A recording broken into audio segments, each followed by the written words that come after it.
नमोऽस्तु सूर्याय सहस्ररश्मये सहस्रशाखान्वितसम्भवात्मने सहस्रयोगोद्भवभावभागिने सहस्रसंख्यायुधधारिणे नमः।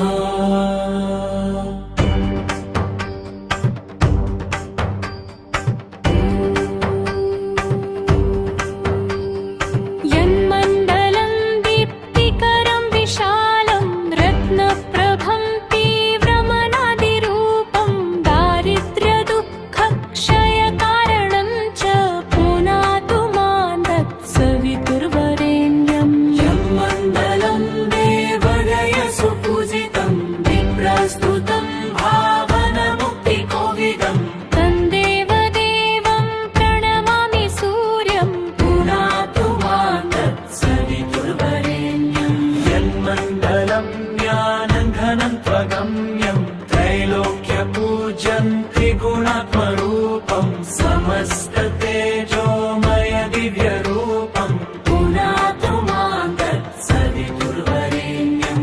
यन्मण्डलं गूढमतिप्रबोधं धर्मस्य वृद्धिः कुरुते जनानां यत्सर्वपापक्षयकारणं च पुनातु मां तत्सवितुर्वरेण्यं।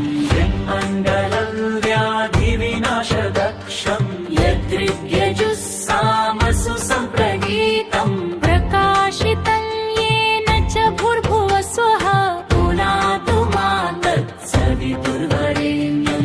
यन्मण्डलं सर्वगतस्य विष्णो आत्मा परन्धाम विशुद्धतत्त्वं सूक्ष्मान्तरैर्योगपथानुगम्यं पुनातु मां तत्सवितुर्वरेण्यं। यन्मण्डलं वेदविदोपगीतं यद्योगिनां योगपथानुगम्यं तत्सर्ववेद्यं प्रणमामि सूर्यं पुनातु मां तत्सवितुर्वरेण्यं। सूर्यमण्डलस्य स्तोत्रं यः पठेत् सततं नरः सर्वपापविशुद्धात्मा सूर्यलोके महीयते इति श्री भविष्योत्तरपुराणे श्री कृष्णार्जुन संवादे सूर्यमण्डलस्तोत्रम्।